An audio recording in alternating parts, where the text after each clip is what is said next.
right in this room, and everybody in this room is going to become multi-billionaire before we leave.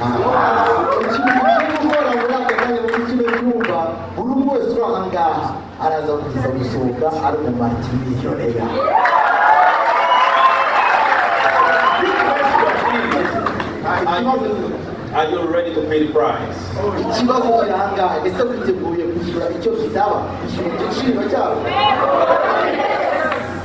Are you sure you are ready?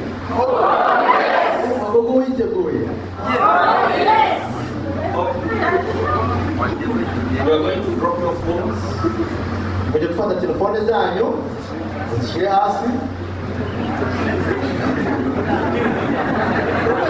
you promised me you are ready to pay the price. So you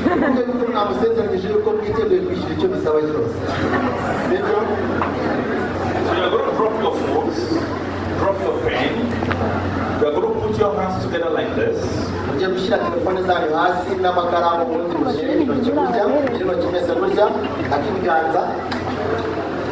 Don't clap. Follow the instructions. Listen carefully. And what we are going to do now, at the count of 3, you are going to start rubbing your palms together. You see what we are saying? Listen. Follow the instruction. Some people started already. You are going to put your hands together. Only at the count of 3 you are going to start. So you are going to start rubbing the palms together at the count of 3. Right? Then you are not going to stop. Now there is a rule to this. The faster and harder you rub this palm together, the richer you will be. Uko uraza kuza kubikora cyane wihutishije, uko ubishyiramo imbaraga nyinshi cyane kugira ngo uburyo nibwo uraza kurushaho kuzaba. Remember you told me you are going to pay the price. Wibuke yuko mwabisazanyije ko muraza kwishyura icyo bisaba cyose. So are you ready? Are you ready? Yes. Are you ready? Yes. 1, 2, 3, go! Now, everybody clapping on the road must clear the palms from together.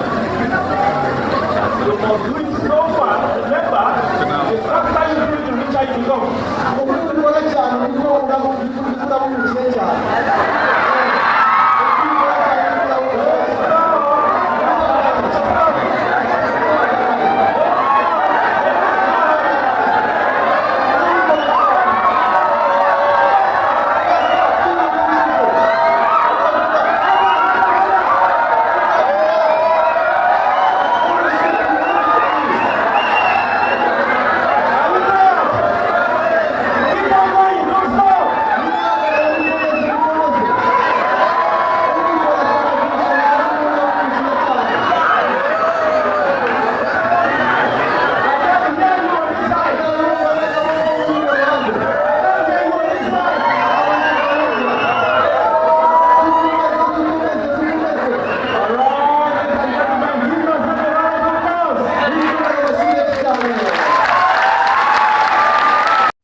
So what are the fundamentals for the business?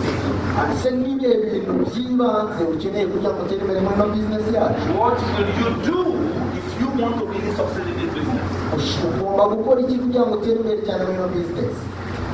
What are the steps you need to take? If you want to go from where you are right now and living your dream life, the first step is to have a burning desire.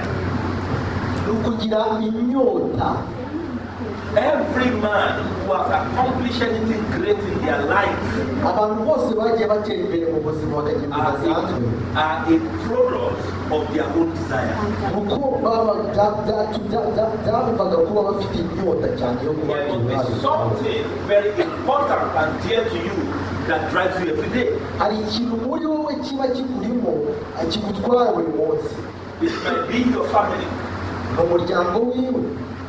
It might be bishobora kuba umuryango. To impact your community. Bishobora kuba kugirira inyungu community ubamo. It might be to make so much money. Bishobora kuba gukorera amafaranga menshi. Whatever it is, icyo ari cyo cyose, you must create a motivation.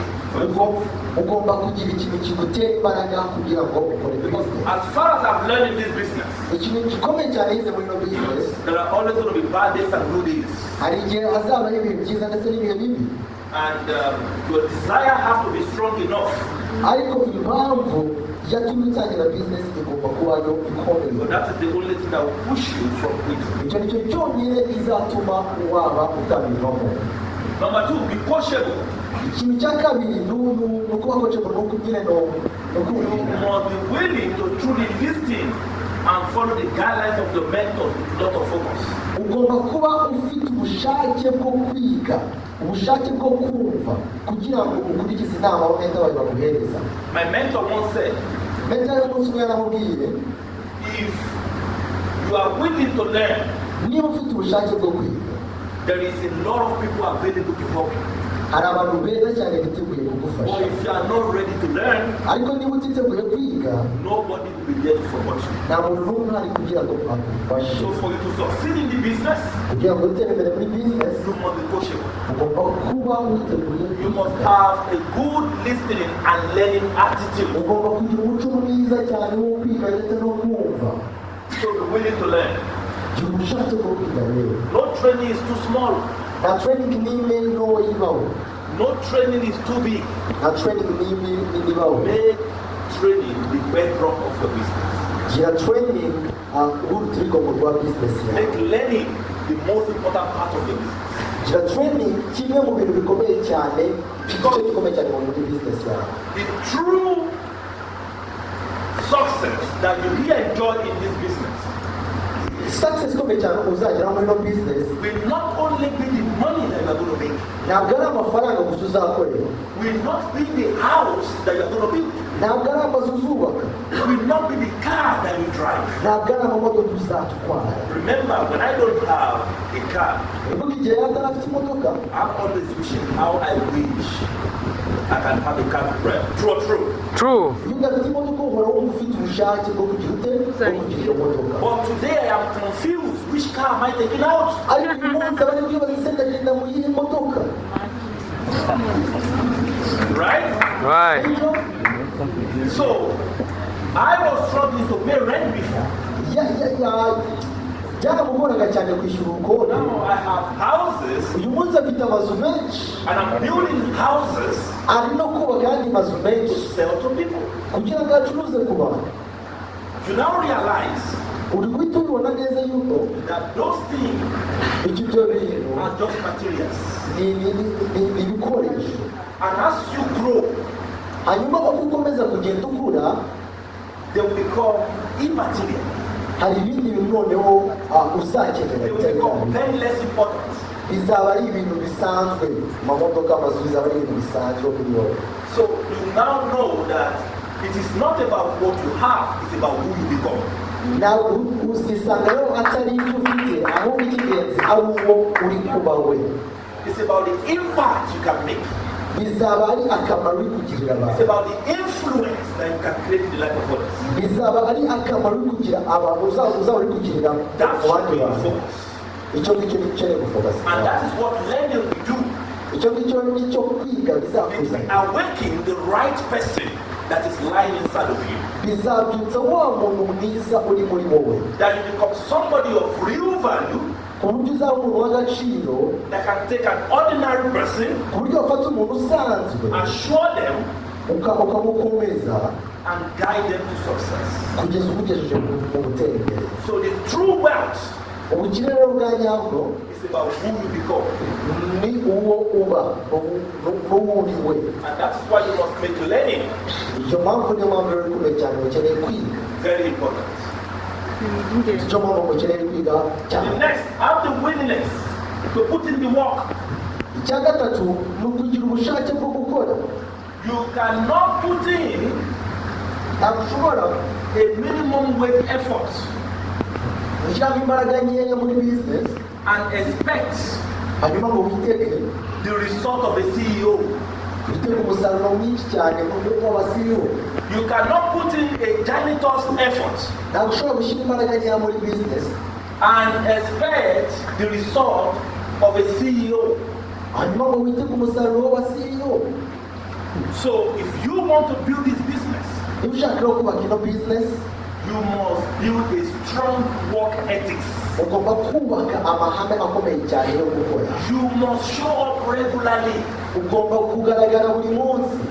You must take it as a job. Ugomba gufata business nk'akazi kawe. You can't do this once a while. Ntabwo ushobora gukora ino business rimwe gusa. You cannot whine it and wing it Ntabwo ushobora kuyikora nyine ibintu biri aho ngaho gutyo and be expecting a big result. ngo witege umusaruro mwinshi. When you see guys who are in the top 20, Nureba abantu bari muri top 20 who are global ambassadors, baba global ambassador natwe watch them. ngo barebe There is something about them. hari ikintu kiba kibariho. They are always taking the stage. Abo bantu uko byagenda kose baba bari hano kuri stage. They are always available to take the lead. baba biteguye kugira ngo buri munsi babayobore. They are always champion in the course. Uko byagenda kose mu masomo yose baba bari abacembe. When everybody is running away to train people, they are showing up to train people. Iyo umuntu afite ubushake bwo gutoza abantu biwe, When everybody is busy iyo umuntu wese abuze discussing other people, ari kuvuga ku bandi bantu they are in one corner bari mu nguni imwe closing a new prospect. ahandi ari guclosinga aba prospect They are bashyashya in one corner onboarding new people. barimo baragira of course barimo bari muri business. So you must take care of your ethics. Ukeneye kwita kuri ibyo bintu. You must put in the work. Ugomba gukora cyane kugira ngo usabe. Remember the Bible book of Proverbs. Muribuka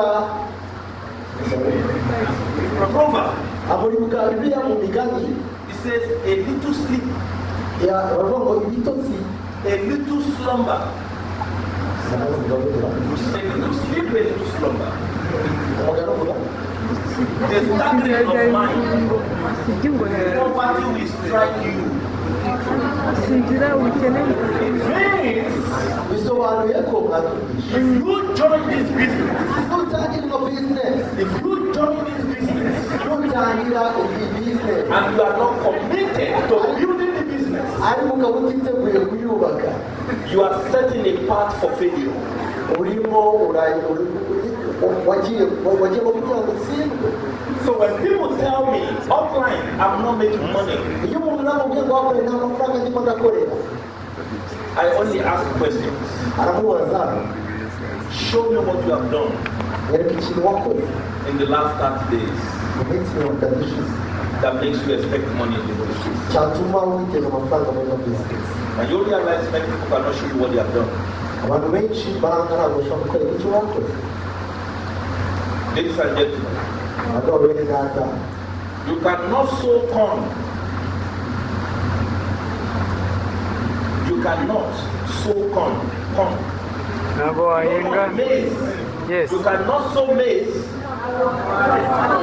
ntabwo wabiba, Okay, let me help you. You cannot plant corn ntabwo ushobora kubiba ibintu cyangwa ibigori and expect to harvest mango. ntabwo ushobora kubiba ibigori ngo witegure gusarura. Whatever you sow, Ikintu cyose ubibye nicyo usarura.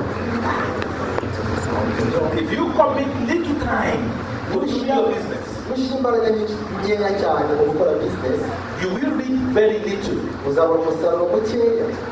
If you invite one person, Nutumira umuntu umwe you will be at the mercy of the one prospect. ukaba uri kumupfa prospect umwe you will beg the prospect, please can you join my business? uzaba umwinjira w'uyu prospect I'm begging in the name of God, please join us. It's good. ati mfashe rwose winjira muri business yanjye muri ibyo You know why you are doing that? igihe uzaba uri gukora ibyo Because you invited just one.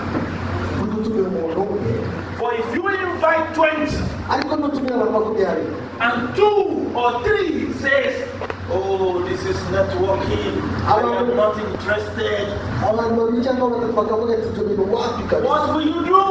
uzakora iki You tell the 3 to use the door uzababwira ati nta kibazo and get out. musohoke nta kibazo They are not meant for the business. ntabwo abantu bazaba bagenewe iyo business When the 17 remaining saw what you have done, mu gihe abandi 17 bo they bazagira are the ones begging you, please can I join you now? bazaba barimo barakwinginga ati se twakujurira So guys, abantu rero put in the work. imbaraga cyane muri business Hard work pays. ukore cyane Now there are times that you will not feel like doing the work. hari n'ikindi gihe rero uzajya wumva utari gukora There are days you feel like you are not going to prospect. hari igihe uzajya wumva utaraza ku prospecting There are days you feel you don't want to go out at all. hari igihe uzajya wumva udashaka no gusohoka hanze But go out anyway. ariko bikore Just go out. genda ubikore And that day you will realize miracle will happen. uzabona yuko hari ibintu byiza cyane bizaba kuri uwo munsi So the next point, have a clear vision of how you want your life to be 5 years from now, then scale it up continuously. ukeneye rero kugira icyerekezo cyangwa wifuza gushyira ubuzima bwawe mu myaka 5 guhera uyu munsi You see, when you sign up with new person, iyo winjije umuntu one of the things you should do ikintu ukeneye gukora ni iki is to sit down with them and do an interview. ukeneye kumwicaza hasi hanyuma ukamukoresha nk'itaje And one of the questions you want to ask your new person who just sign up ikintu ukeneye kubaza umuntu iyo upatana wawe winjiye is to ask them to tell you where they want to see their life 5 years from now. ukeneye kumubaza ngo ese urifuza kubona ubuzima bwawe niyo mu myaka 5 When they tell you, make them to write it down. niba bikubwira umubwira byandike Because that is their vision. kuko icyo cyo cyerekezo cyiwe So now help them break it down nurangiza umufashe agenda bica n'ibice to 6 months, amezi 6 1 year, umwaka umwe 2 years, imyaka 2 3 years, imyaka 3 up to the 5 years. kugeza mu myaka 5 So every one of us in this room must have a clear vision. buri wese uri aha ngaha muri kino cyumba akeneye kugira icyerekezo gikomeye And I will tell you, when I was starting the business, everything I said igihe yatangiraga bizinesi ibintu byose yavuga that I want to accomplish, ashaka kuzageraho they are all done. byose uyu munsi yabigezeho So have a clear vision. ugomba rero kugira icyerekezo gikomeye cyane Think long term. tekereza byagutse cyangwa by'igihe kirekire You see, in this business, murabona muri ino bizinesi you cannot have a get rich quick mentality. ntabwo ushobora kugira ibitekerezo byo gukira vuba It doesn't work here. ntabwo ibyo ngibyo bikora aha ngaha kabisa It's a long term business.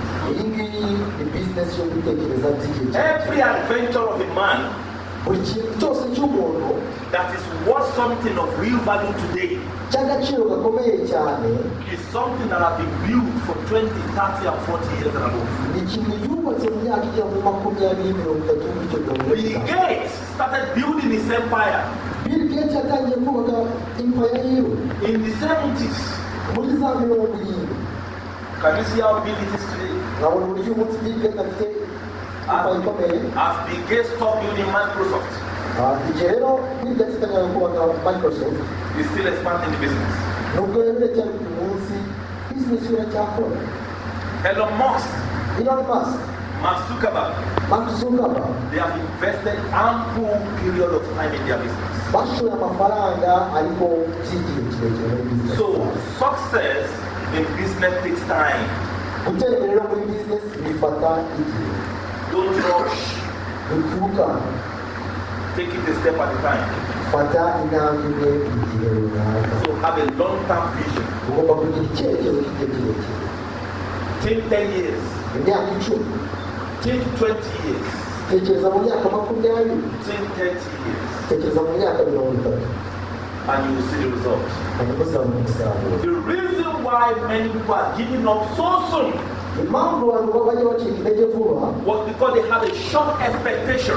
kuko babaga bafite expectation z'igihe gitoya, babaga bafite ibyo biteze mu gihe gitoya. A wrong expectation of the business ikintu iyo witeze ibintu bitari byo brings frustration. bizana kwiheba. And why you are doing this, ladies and gentlemen, mpamvu yo murimo murakora ibi ngibi, don't compare yourself to others. ntukigereranye n'abandi bantu.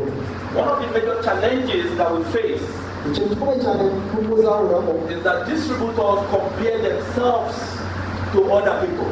nuko ikintu gikomeye cyane tujya tubona nacyo nuko tujya twikompera, tujya twigereranya n'abandi bantu. Don't compare yourself at all. ntukigereranye n'abandi bantu. Now, if this guy is top one today, niba top one uyu munsi, he is always or is just a testimony that it is possible for you to become a top one. ni ubuhamya kuri wowe yuko nawe waba top one. His success gutera imbere kwiwe is an example ni nk'urugero that you also can become what he has become and even more. yuko nawe wabigeraho. So don't compare your journey. ntukagereranye urugendo rwawe. Your journey is your journey. urugendo rwawe ni urwawe. Your journey is not other people's journey. urugendo rwawe ntabwo ari urw'abandi bantu. It will take me 11 months to be a global ambassador. byamutwara amezi 10 kugira ngo abe global ambassador. Do you know a guy did it in 6 months? hari undi muntu wabikoze mu mezi 6. Do you know a guy did it in 9 months? hari undi wabikoze mu mezi 9. Are you seeing that now? However, there are people who did it in 2 years hari n'abandi babikoze mu myaka. and who did it in 3 years. hari n'ababikoze mu myaka. The most important is ikintu gikomeye cyane ni iki, every one of us were able to get to the winning line. buri wese uri aha ngaha afite ubushobozi bwo kuzagera aho yifuza kugera. Now, the last fundamentals for success: cyanyuma dukeneye kugira ngo twifuza discipline and ethics. no kugira discipline ndetse no kugira ethics. Motivation will get you going. Motivation zizatuma ugenda, zizatuma ukora. Discipline will keep you ariko discipline izatuma uhaguma and build you up to be the right person. ukeneye kuba umuntu wa nyawe. Be disciplined in this business. gira discipline muri your business. Don't be tempted to cut corners. Don't be tempted to cut corners. ntugashukwe no kujya hirya no hino. Everyone that I know buri muntu wese azi who try to cut corners in this business, yagize utuntu two kujarajara, they are no longer in the business. ntabwo bari muri iyo business. You know what the Bible says? uzi icyo Bibiliya ivuga? Everyone who is in a haste umuntu wese uri mu masiganwa to make riches, kugira ngo who themselves a lot of pain and frustration, azunguwa bari umuntu wese uri mu rugendo rwo kugira ngo agere aho agera azahura n'intambara nyinshi, and at the end their life is miserable. ariko nyuma yaho ubuzima bwabo Build the business the right way. ubaka business mu gihe cyiza. Don't lie to people. ntubeshye abantu, Tell them what it is. babwire uko biri. It is a business. ni business It requires commitment. bisaba gushyiramo imbaraga, It requires dedication. bisaba gushyiramo imbaraga cyane. We are a group of businessmen building communities turi aba business batwishyize hamwe, turimo of fellow businessmen. twubaka umuryango w'abandi ba business bantu. Don't you think that is who you are? ese icyo mutekereza ko muri You are all entrepreneurs. mwese muri ba rwiyemezamirimo? yego, I tell people, don't call yourself networkers. akunda kubwira abantu ngo nimukiyita aba networker. We are all CEOs. twese turi aba CEO, We are all businessmen and women. twese turi ba rwiyemezamirimo. Entrepreneurs who have vision to change the world. dufite kandi misiyo yo guhindura. That's what we do, that's what we stand for, and that's what we represent. ibyo ngibyo nibyo dukora, ibyo ngibyo duhagaze, ibyo ngibyo twerekana. So that's how you should see yourself. niko nguko rero dukeneye kwibona. And great entrepreneurs, kandi aba rwiyemezamirimo bakomeye great visionaries, bafite icyerekezo gikomeye, don't lie about their products. ntabwo barira kubera bahuye n'ibibazo, They don't deceive people about the opportunities. ntabwo bacika intege kubera ko hatari amahirwe runaka. So guys, ijambo Be ethical. mugire ethics. Don't undersell the products. Don't undersell the products. yewe muri avuze Don't sell the product below the price. nimugitesha agaciro nimukagurisha product zanyu ku mafaranga make. Guys, attention. I'm going to sack this guy. I want to sack my interpreter. I'm a good at all. Can we give me a round of applause, please? Can we clap for him?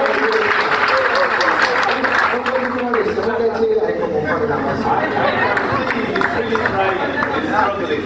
He's trying. Thank you so much. All right, so guys, let's continue. So be ethical. Don't sell your product below the price.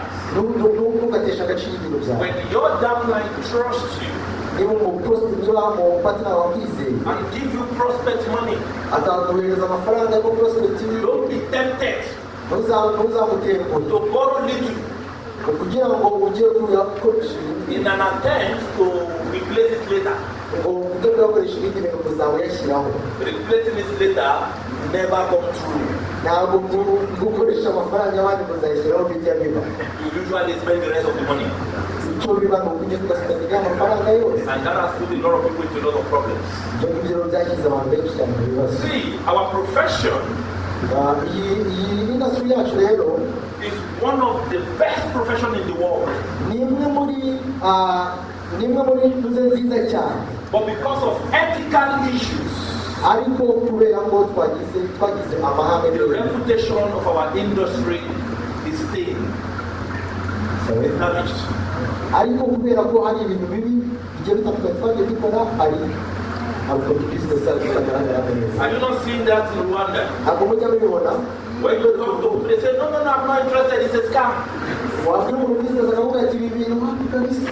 The moment you want to share your point, you say, hey, watangira kujya kubwira business akavuga ati these guys, they are coming. ati aba bantu mu bitonde, ati aba bantu mu bitonde. True or true?